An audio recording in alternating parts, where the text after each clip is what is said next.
Bonjour à toutes et à tous. Alors c'est une forte correction que l'on observe en ce début de mois de juin 2026 sur le Nasdaq qui a perdu plus de 4% sur la seule séance d'avant-hier, c'est-à-dire de vendredi 5 juin.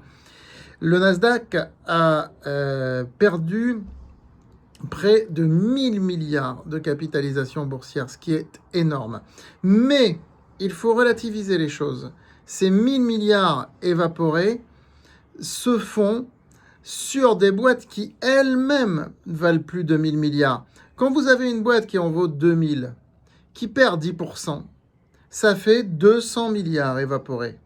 Quand vous en avez une qui vaut 1500 et qui perd 5%, ça fait déjà 75 milliards d'évaporés. Lorsque vous additionnez tout ça, eh bien, vous arrivez à 1000 milliards, tout simplement. Donc aujourd'hui, il ne faut pas être impressionné par ce genre de chiffres parce que les capitalisations sont énormes. Maintenant, nous allons essayer de voir dans cette vidéo pourquoi le Nasdaq a perdu autant. On va voir que c'est lié à Nvidia, qui est la locomotive de tout ce qui représente l'intelligence artificielle. Et c'est lié aussi au dégonflement de la bulle spatiale avant l'introduction de SpaceX. Donc en bourse, on va en parler également. Voilà, on va voir aussi, bien sûr, les conséquences sur notre portefeuille parce que nous sommes exposés à l'ensemble de ces thèmes et on verra que ces conséquences sont relativement limitées. Et enfin, je vous indiquerai dans cette vidéo quelque chose de très intéressant et une baisse qui est prometteuse pour la suite. Je vous expliquerai pourquoi. Parfois, quand on a des valeurs qui baissent, c'est un signe, c'est un bon signe. On va voir pourquoi. Beaucoup de choses à voir donc. Je vous invite d'ores et déjà à liker et partager la vidéo. N'oubliez pas de vous abonner à cette chaîne YouTube et de vous inscrire bien sûr sur francebourse.com où sont données toutes les recommandations qui concernent toutes ces valeurs. Voilà, donc je vous invite à rester jusqu'au bout de la vidéo pour que nous cernions bien ensemble tous ces thèmes que je viens d'annoncer en cette fin d'introduction. Alors, deux choses se passent sur le Nasdaq. D'abord, il y a le dégonflement de la bulle spatiale qui se fait plus vite que prévu. On a vu les valeurs spatiales monter au mois de mai, fortement monter, exploser. On en a parlé, on a fait des vidéos là-dessus, en raison de l'introduction de SpaceX. L'introduction de SpaceX, c'est cette semaine, la semaine qui va venir, c'est vendredi 12 juin. Donc, la correction s'est faite en amont. On pensait que c'était une fois que l'introduction aurait lieu que la correction va se faire. Enfin, c'est même plus une correction, là, c'est un crack. Quand on voit certaines valeurs du spatial, elles s'effondrent littéralement.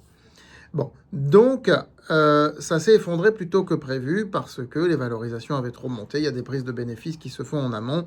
Maintenant, est-ce que l'introduction elle-même va recréer une bulle ou pas? On verra bien. De toute façon, nous sommes très peu positionné sur ces valeurs américaines, il faut dire la vérité. Et lorsqu'on s'est positionné sur des valeurs très spéculatives, j'ai recommandé de prendre des bénéfices, clairement et distinctement. Bon. Le spatial, c'est une chose, mais ça pèse peu dans l'évaporation des 1000 milliards dont je vous ai parlé, parce que ce sont des valeurs qui ne sont pas capitalisées énormément. Quand on voit AST SpaceMobile qui perd 20% en une séance, bon, c'est une boîte qui capitalise 40 milliards, donc quand elle perd 20%, ça fait 8 milliards. Vous voyez, c'est ce que je disais en introduction. Il faut voir la capitalisation pour mesurer l'importance de l'évaporation suite aux corrections qui sont faites. Donc, le spatial pèse peu dans ces 1000 milliards évaporés.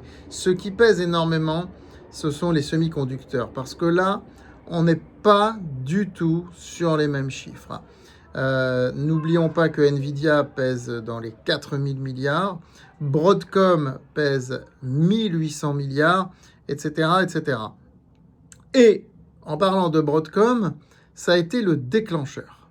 Broadcom a annoncé de bons résultats trimestriels, aucun profit warning, aucun sales warning, simplement ils étaient dans le bas de la fourchette des analystes. Ils n'étaient pas hors fourchette, ils étaient dans le bas. eh bien, ça a suffi pour provoquer ces prises de bénéfices massives. N'oubliez pas que le Nasdaq est un marché de rêve, que le rêve est récompensé et que dès que une boîte n'arrive plus à faire rêver autant, elle est lourdement sanctionnée. Il y a des prises de bénéfices massives qui se font. Voilà, et c'est une sociologie complètement différente de ce qui se passe en Europe. Regardez en Europe, Avio, qui est un titre que j'ai recommandé en dessous des 30 euros, il est monté à 42-43. Avec l'éclatement de la bulle spatiale aux USA, il est descendu à 37. Eh bien là, malgré que les valeurs spatiales américaines ont continué de se casser la gueule, Avio, sur la séance de vendredi, valeur italienne, a remonté à 38. Parce que l'Europe ne va pas vivre cette frénésie américaine, mais en même temps, quand ça baisse, ça baissera moins aussi. Hein. Donc c'est pour ça que j'ai recommandé de pondérer davantage ce genre de valeurs que d'autres valeurs beaucoup plus spéculatives du Nasdaq. C'est ce que j'avais dit et écrit. Voilà. Pour en revenir aux semi-conducteurs, donc les semi-conducteurs nouvelle génération, qui sont à la base de l'IA, etc., etc., je disais que donc Broadcom a entraîné dans son sillage Nvidia, plus grosse capitalisation du Nasdaq. Donc Nvidia qui avait commencé à corriger depuis un certain temps déjà, quand on voit le graphique, on voit quand même que le titre avait commencé de corriger. Hein, ça se poursuit, on va dire.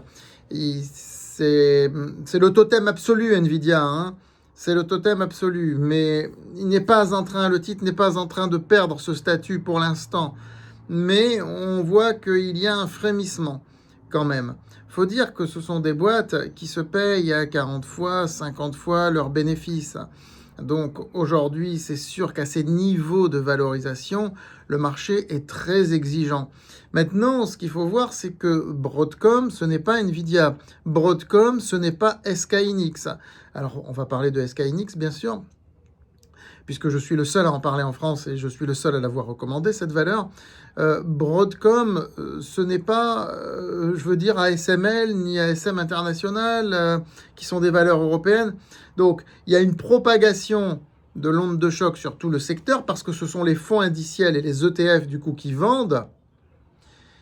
Mais il va falloir voir les cas uniques. Nous sommes dans la période de ces résultats trimestriels. Et ce que j'observe cette année, c'est que ces résultats trimestriels sont très observés. En général, ce qu'on voit beaucoup, c'est les résultats semestriels et annuels. Les résultats trimestriels, un peu moins. Mais là, ils sont très observés, ces résultats trimestriels, parce que nous sommes dans une bulle. Je le répète, alors ce n'est pas une bulle spéculative très forte, parce que des PR de 40 ou de 50, ça se justifie par rapport à ce qui se passe, mais c'est une bulle quand même. On est dans un changement complet de paradigme, là. Vous savez que l'IA nécessite de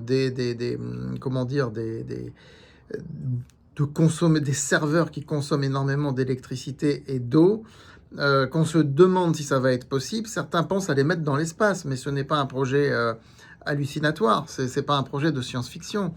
C'est pour qu'elles puissent tenir, être refroidies par la Lune, être réchauffées par le Soleil, etc. Certains pensent vraiment à les mettre dans l'espace, et c'est un petit peu dans cette direction que SpaceX va s'orienter, et c'est l'une des raisons aussi pour lesquelles SpaceX va s'introduire en bourse. Et oui.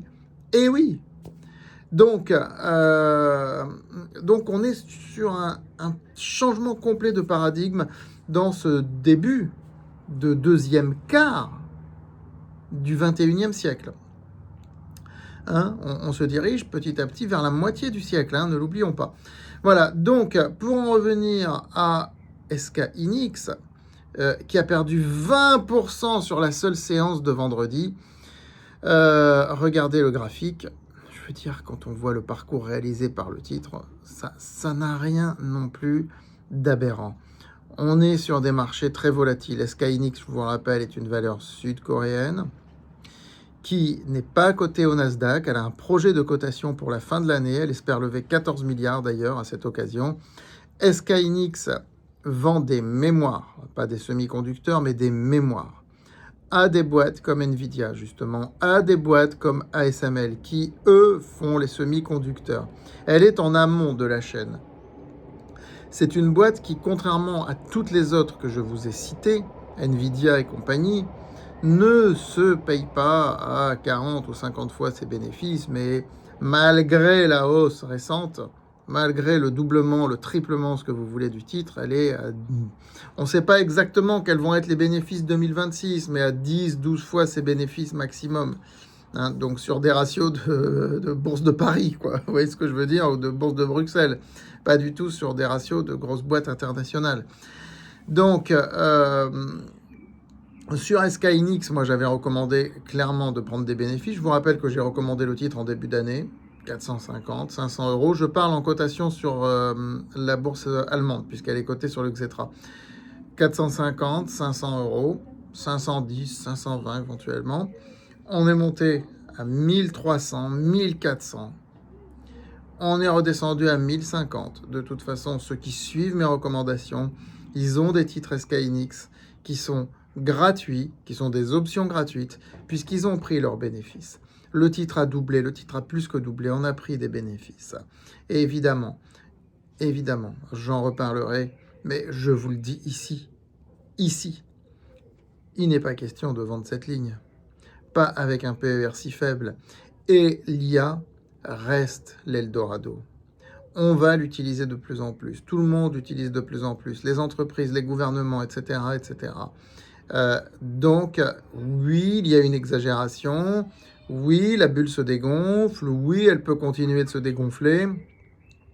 Mais il va falloir un petit peu regarder, et le marché le fera dans un deuxième temps, comme il le fait toujours, séparer le grain de l'ivraie, comme on dit, parce qu'il y a des valeurs qui sont beaucoup plus surcotées, survalorisées que d'autres, et forcément, ce sont sur la durée celles qui vont baisser davantage. Enfin, je voudrais terminer cette vidéo par une observation très intéressante que je vous avais promis en tout début de vidéo et qui est très encourageante.